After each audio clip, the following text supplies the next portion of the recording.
Hello, everybody. This is Noah and John, and we are from UrbanDigs, and we are talking Manhattan. And Johnny, we got a great guest. We've had her on before. We got Lisa Lippman, number one broker over at Brown Harris Stevens for the last 8 years or so. I don't see that changing anytime soon.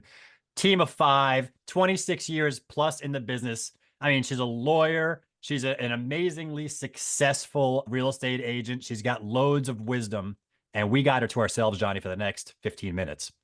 Yeah, not So, she's also a legend. So you should add that to the bio too. That's legend, awesome. the myth, the legend, everything. She's right here. Lisa, you don't have to say anything. You could just take all this Right. in. This is good. But I do want to ask you, I'm going to start us all out. We all want to know this market's been doing crazy things. So in your view, in your world, what are you seeing in terms of the state of the Manhattan market today? So what I'm seeing is a very insecure market. And we've had lots of insecure markets. I've been doing this for 27 years. So, over time we've had lots of insecure markets for different reasons. So, right now we have an insecure market for a lot of buyers. So what I'll say is for people who are financing dependent, it feels like an almost impossible market because the interest rates feel very high. Yet people still need to live someplace and rents are high. So they're in a bit of a quandary. They're looking for good value. They're looking for monthlies that are low to counterbalance the fact that the interest rates are high. They're hoping the interest rates, drop. And I think maybe we're coming into a moment now where people are going to start really looking, thinking that they can finance in a month or two or three, and things will be better. So we have that portion of the market. Then we also have a lot of very wealthy buyers in New York. And I saw this coming 10 years ago. I talked to people about it. I knew this was going to happen. I graduated from Penn in 1986. And all the people around me, a few years younger than me, my age, maybe a year or two, sorry, a few years older than me, my age, and maybe a year or two younger than me, who went to Wall Street, they did really, really well. And those people have kids now who are buying. And so we see a lot of second generation wealth. I knew it was going to happen, and we're seeing it. And then there's just obviously a lot of accumulated wealth in New York. So we have this other part of the market that people have a lot of money, but they feel insecure about where the prices should be. And it's an interestingly bifurcated market. So the co-op market, co-ops in the best spots that the very wealthy people used to buy are very much on sale. That's confusing to people. And new development continues to be very expensive.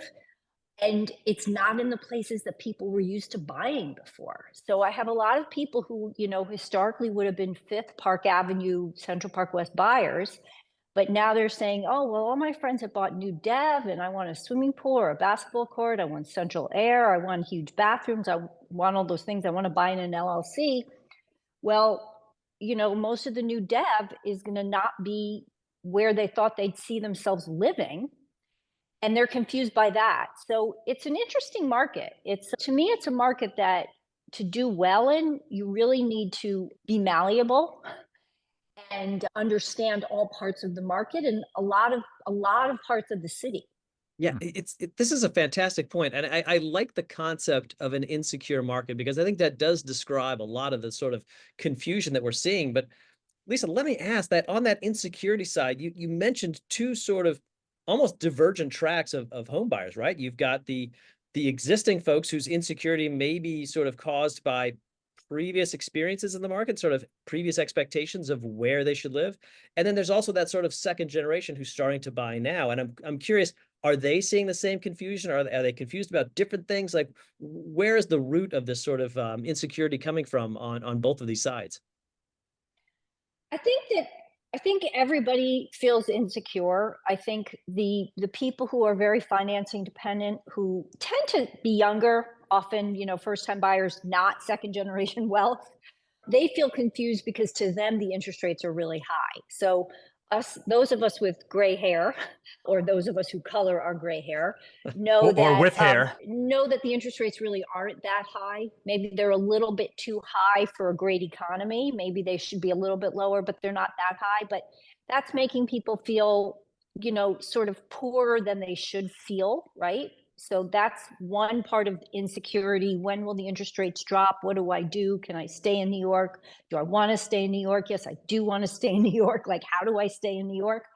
And then there's the insecure part of the market of all the other people who maybe are not as financing dependent. And again, we do have a lot of them in New York City. It's I realize, a very small place, but very unique place.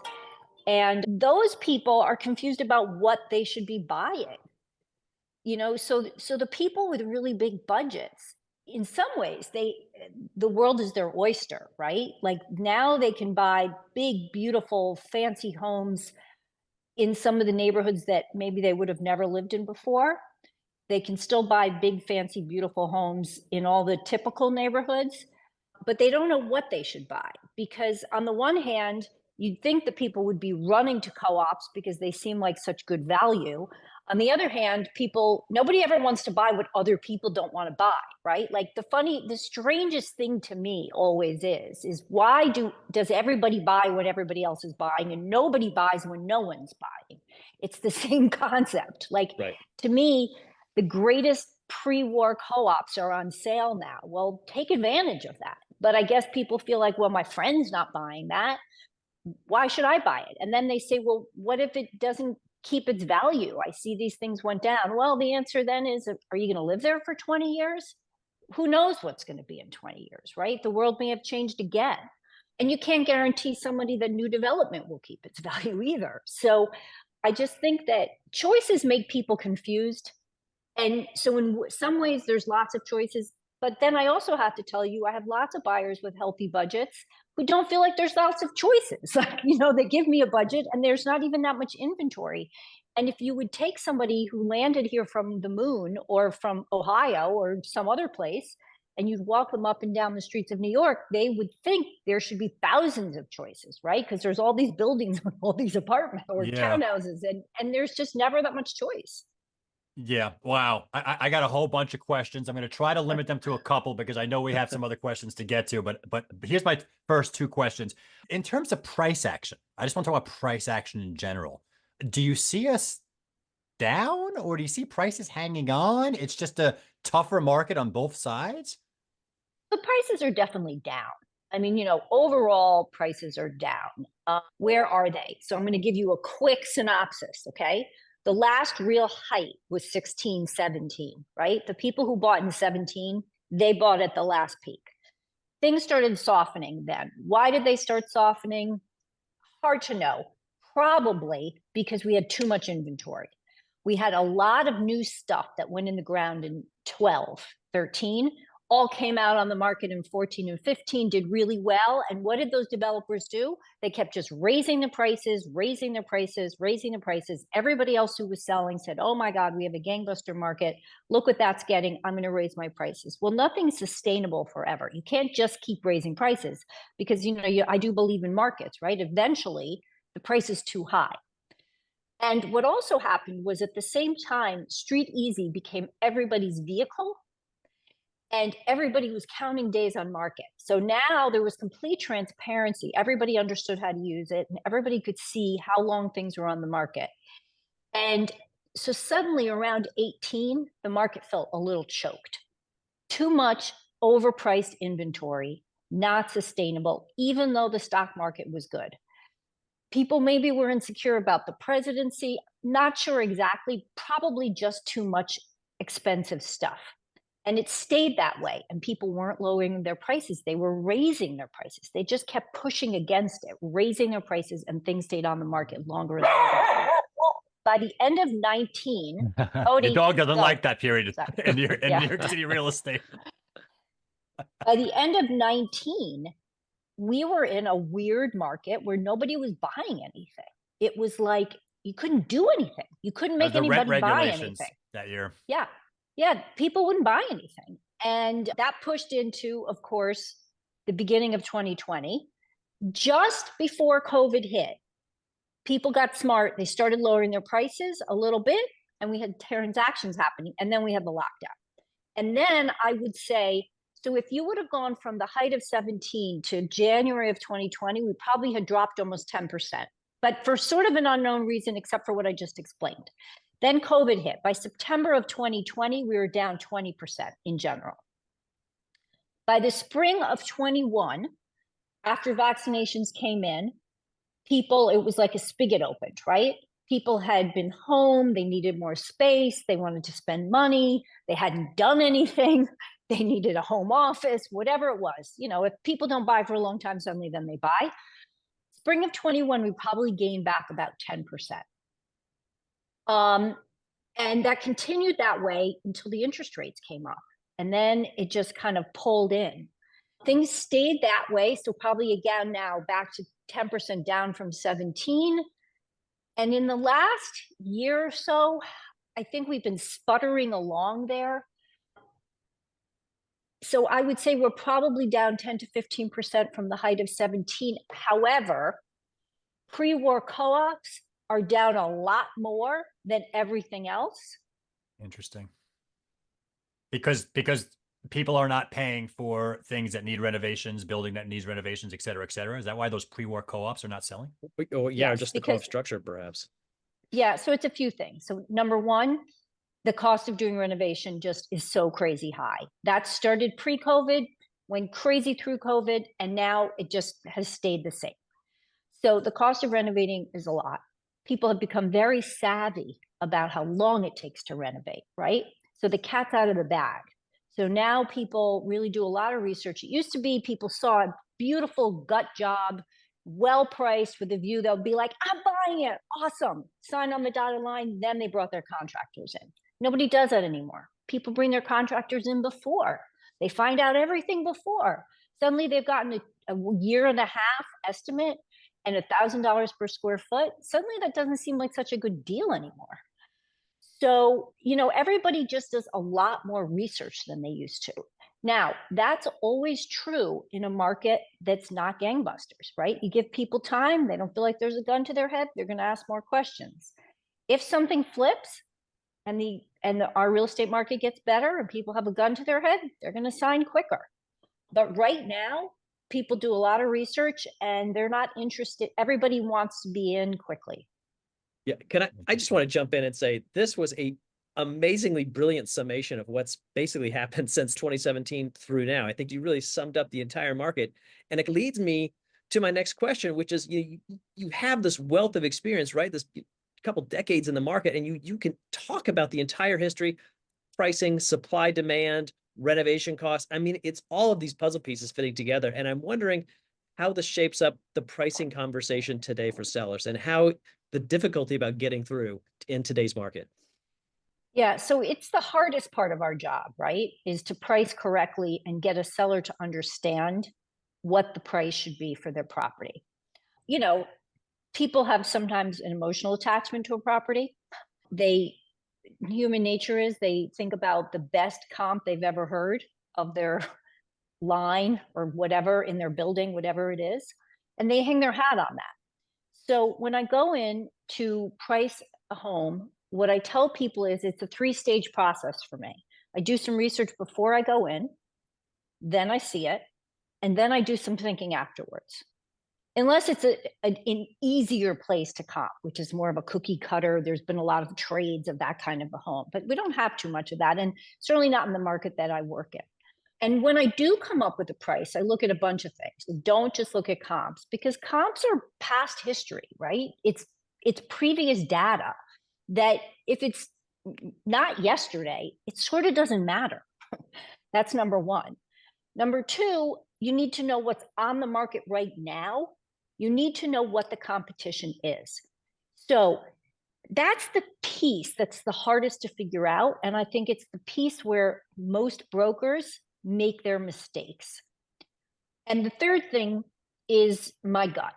My gut is doing this for 27 years, working with buyers and sellers basically equally. As my manager, Kevin, always likes to say, I probably walk through more than 50 doors a week. Just knowing how a property is going to be perceived by the public and where it fits into the market at the time. So I try to explain this to a seller. hopefully sellers understand where I'm coming from and have a lot of confidence in who I am, where I've been, and my knowledge. I would say 70% of my sellers really listen. The other 30% don't listen as well for various reasons, preconceived notions, need, buying something else.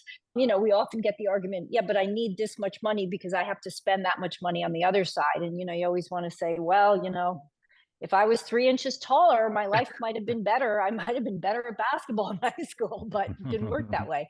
So, so, so pricing is incredibly important. And what's great about New York, except for a few moments, maybe just post-COVID, right, during lockdown, just as we came out, maybe right after the financial meltdown, maybe the month or two after 9/11, we have fairly, I'm trying to think of the word, and I'm sorry, I'm having a senior moment. We have very practical, very markets. They are resilient.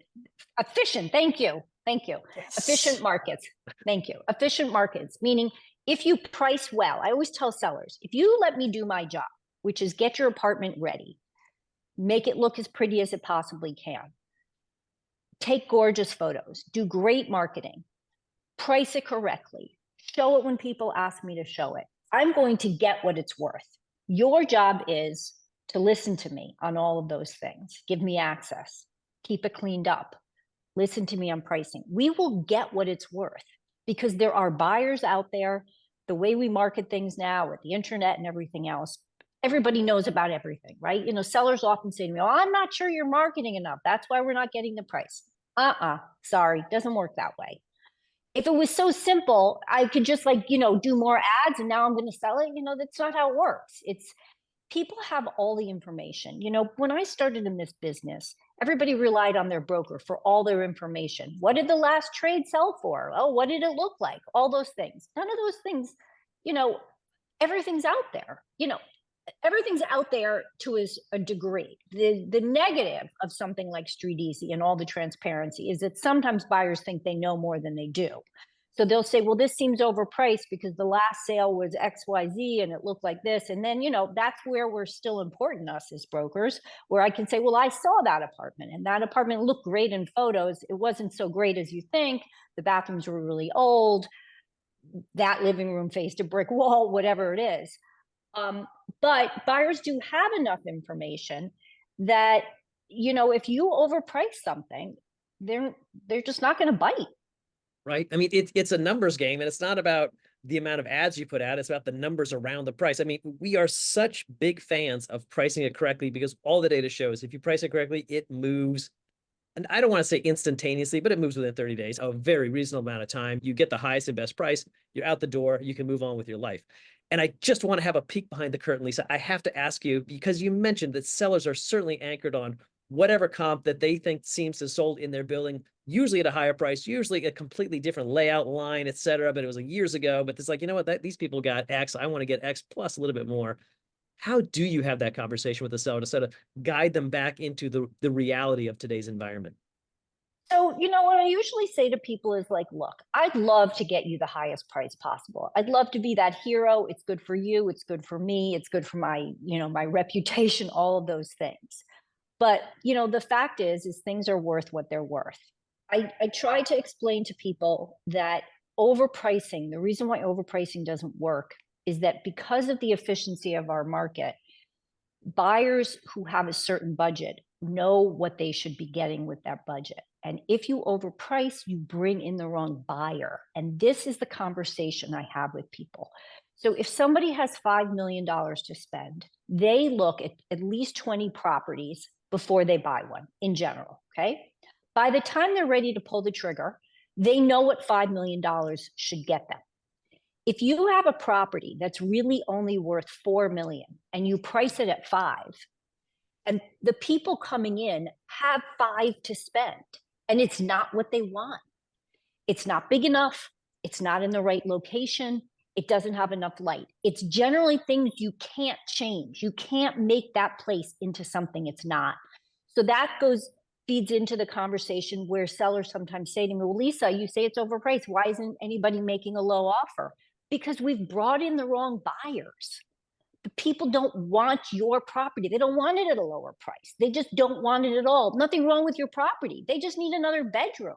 They just want to be on a higher floor. They don't want to be on First Avenue. They want to be on Park Avenue, whatever it is. It's something I can't change. And smart sellers usually get that concept. And then I say, and that's why things usually sell within 2 to 3% of their last asking price, right? Because you've brought in the right buyer. And the other way I prove this to people is when we lower a price enough that it makes a difference, which is also, by the way, important. You can't just lower it by 2%. We don't bring in the old people who have come in. They don't start bidding on it. We've brought in new buyers. And the new buyers who have come in are really happy with what they see. Like, I'll give you a perfect example. I listed something a few months ago on the Upper West Side for like 3.4, 3.5. And I really thought it was worth in the low threes. My sellers, because of the comps in the building, whatever it was, really wanted me to put it on at 3.4 to 3.5. And it's an interesting building because it's mainly combination apartments. So you don't really have a line. So it's even harder to comp. Even harder for sellers to understand why their apartment may be worth less than somebody else's. But I thought it was just great apartment, but just the way it is. I had zero traction. I had people come in, walk out, come in, walk out, no second showings. We lowered the price to 3,250, same thing. Maybe I had 1 second showing, still same thing. Lowered the price to 3,150, boom, boom, boom. Several people liked it. We sold it very close to the asking price. Now, it wasn't the same people who came in at 3.4 or 3.5.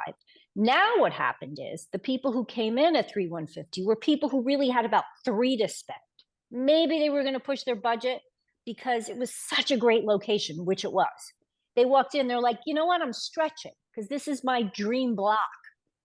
So I'm going to stretch and the maintenance isn't high. That is the way things sell. The people walking in need to feel that your property is the best in their price range, and they go for it. I just want to, for agents out there, I hope they could re-listen to that. If they didn't get a clear message from what you just said, take a listen again at what you just said for the last few minutes, because a buyer that comes in and is disappointed if you overprice, you're going to get disappointed buyers. That's what you're saying. And if a disappointed buyer comes in, they're not going to bid on this thing. And it is such now you know what to say every single time to an overpriced seller. That's it. That's the thing. All right, I got to move on. Incredible. Can I just ask about the buyers? We talked about sellers. How do you find good value for buyers? Even though we know prices are down, buyers still think they're not getting a deal. Like how do you find value? So I'll always tell people, if I had to give you 2 sentences of the best deals, okay? Best deals are not the most glitzy, brand new renovated apartments because everybody loves them and they sometimes sell for too much, and not the wrecks that you can't live in because they're going to cost you more than you think. The best deals are going to be those apartments that look pretty good. You can live in them, okay? Because they're not sexy, but they're livable and you don't have to do anything to them. That's number 1. Number 2, stuff that's been on the market for at least 90 days. If you're the first people in to an apartment, that may be, or a townhouse or whatever property, that may be how you overpay because everybody wants it. And that may be you get caught up in a bidding war and you sometimes overpay. If you think something's too good to be true and underpriced, other people see that too, right? Again, it goes back to transparency.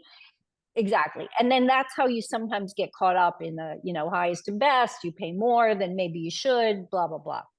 Find something that's been on for 90 days, maybe 120 days, maybe 180 days. Maybe it's a second broker. I love a property that has chased the market down. That is how you get your best deals. And I love working with buyers and explaining that to them because very often people say, but Lisa, that's been on the market so long. So what? If it's the only issue is that it was overpriced, well, now that's where your deal is. Again, this is another masterclass. I mean, I love it. We've often talked about the days on market angle. I mean, look at, especially in the summer, look at ones that have been on the market. Maybe they've had a price cut coming into the summer. They're still there. But the idea of layering on like the additional broker, because you're absolutely right. It's the folks that have chased this market down who are probably, they started out at 5 million. They'll be happy to accept 3.5 because it's been 2 years and they're just ready to move on. I mean, Fantastic point.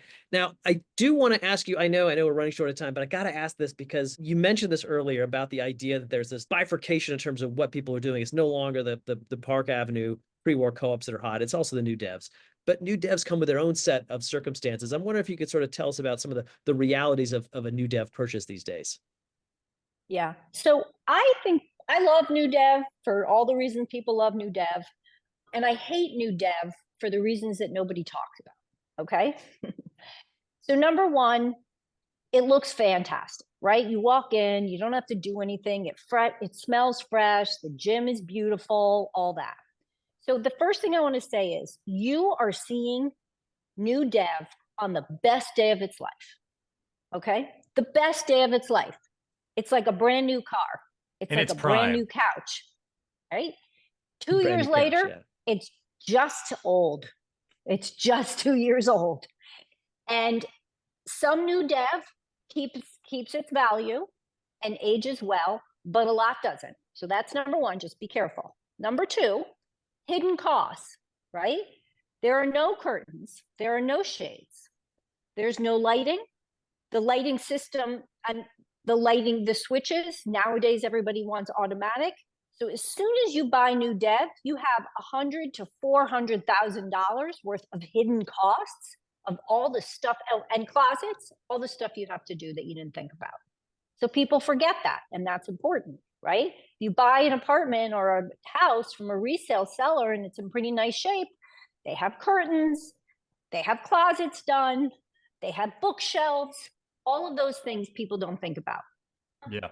The third thing is I really, really think you have to be super careful of who you're buying from, who the developer is, and what their reputation is for their construction. Because we've all heard nightmare stories, and I'm not going to be one of these, conspiracy theorists on that, because I don't believe in that. But I do think you want to do your due diligence on how the building has been built and what the systems are like. And, it's funny, often people say to me, I want to have an inspector come in now with an apartment, where people didn't used to ask for that. And I actually don't think it's that necessary when you're just buying an apartment and it's pretty obvious where everything is and what's going on. I think there's something to be said when you buy new development of either having an inspector or a contractor, a real GC, a really smart one that you trust, come in and just take a look at the systems. So you know whether the air conditioning systems are going to be powerful enough for your property, whether they were done correctly, whether the insulation was done correctly. There's just certain things. There's so much new development, and there is a difference between how buildings are built. Some are great and some are not great. Yeah. And you don't know where there's costs being cut, and you don't know the financial capital stack behind each development and where they had to cut corners and where they didn't. Yeah, there's a lot of stuff that you have to look into. Very, very good. This whole thing has been great. Food for the brain, as I like to talk about it. And I feel very satisfied. And we are out of time, but I want to just ask one final question. Okay, one final question. We have a lot of agents out there, new agents watching these interviews, trying to understand how they can up their game. I got a lot of agents that are always trying to get their production to the next level. If you were talking to your young self, what would you say? What would you tell these agents what they should do to help become more successful in this business?